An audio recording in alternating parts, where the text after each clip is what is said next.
Yo! Dans cette vidéo, je vais parler français. Donc, d'habitude, c'est des vidéos en anglais, mais aujourd'hui, on va faire ça en français pour aller rejoindre l'audience francophone. Donc, dans cette vidéo, je vous montre le château Lego qu'on est en train de fabriquer. Gros truc sur Agoo Bricks, donc notre chaîne. On fabrique ça, des châteaux de Lego.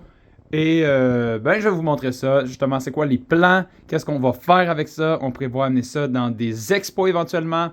Où est-ce qu'on s'en va? Les différentes phases du projet et comment est-ce qu'on a construit ça jusqu'à maintenant.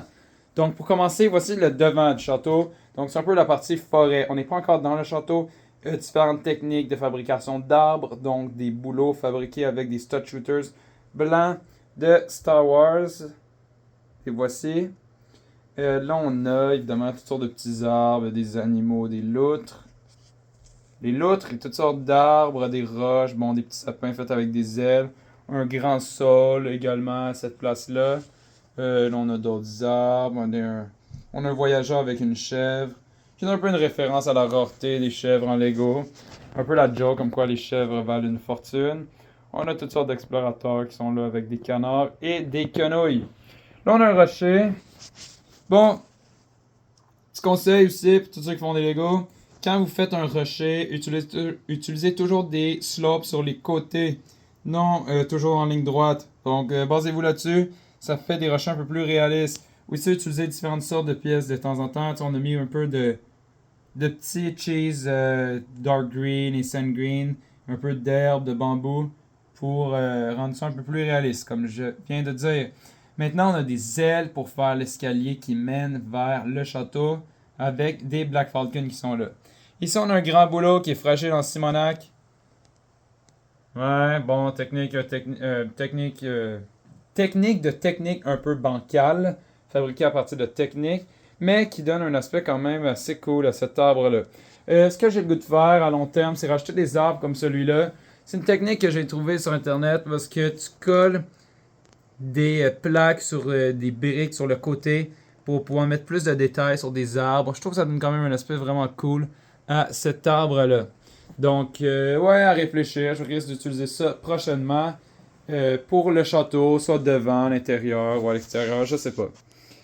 Ici, on a le rockwork, qu'on appelle en anglais, tu sais, les rochers sur la fondation du château. Ouais, l'eau est bleue, très basique. Peut-être qu'à un moment donné, on va modifier ça un petit peu. Ici, on a la tour qui monte un peu plus ronde, celle-là. Maintenant, ici, on a la tour un peu plus carrée.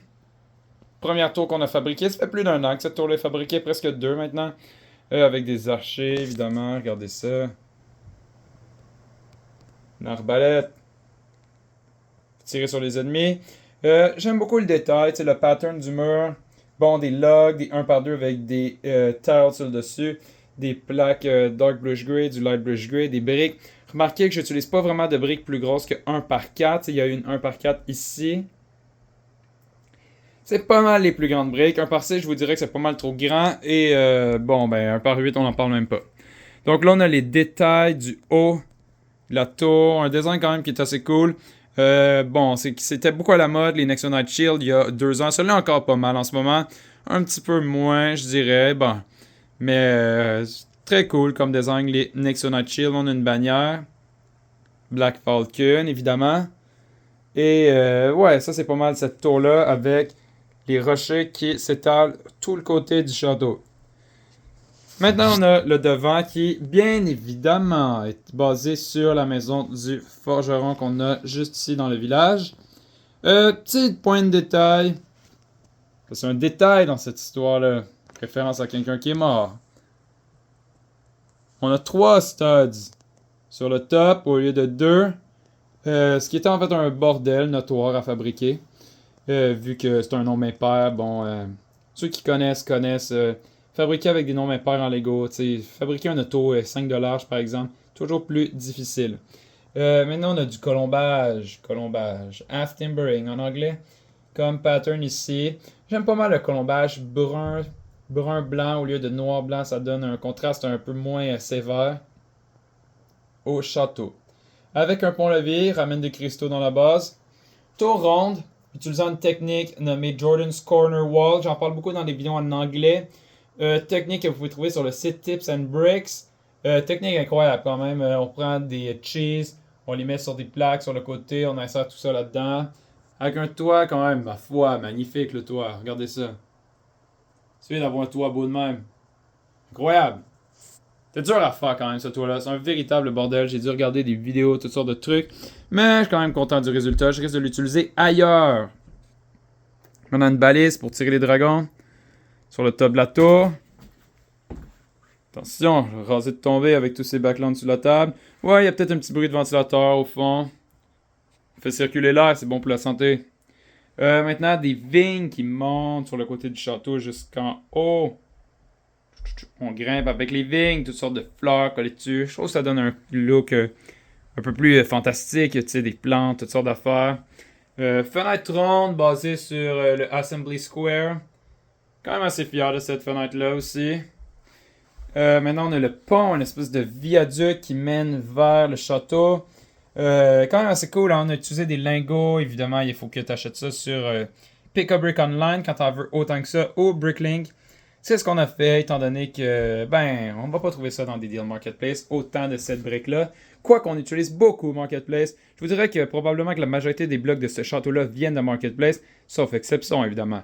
Les Nexonite Shield, les lingots et les maçonneries. Mais pour le reste, all in Marketplace.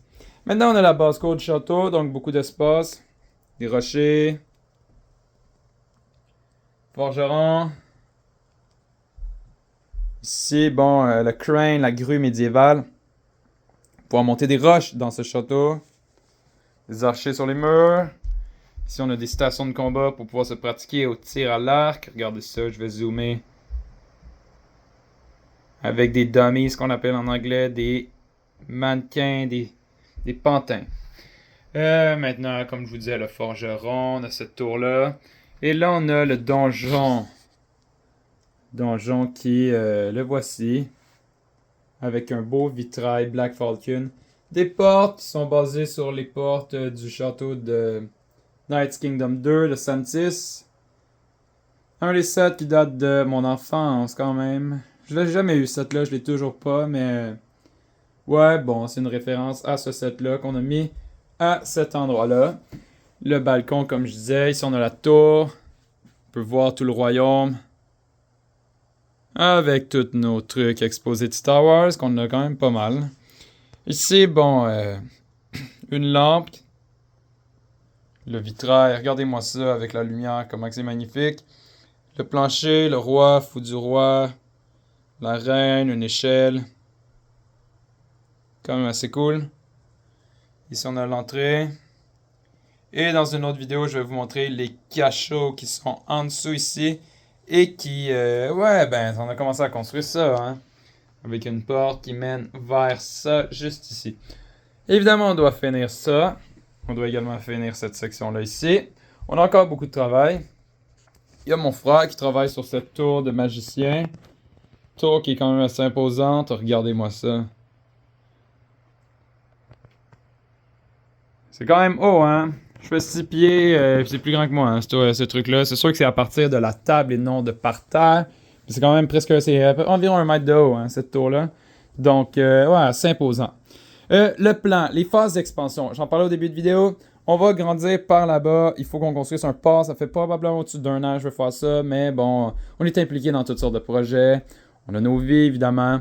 Et le but, c'est de grandir ce château-là. C'est de le rendre encore plus incroyable qu'il est déjà. Faut être prêt pour le prochain expo. On va amener ça au prochain sommet de la brique 2025, octobre.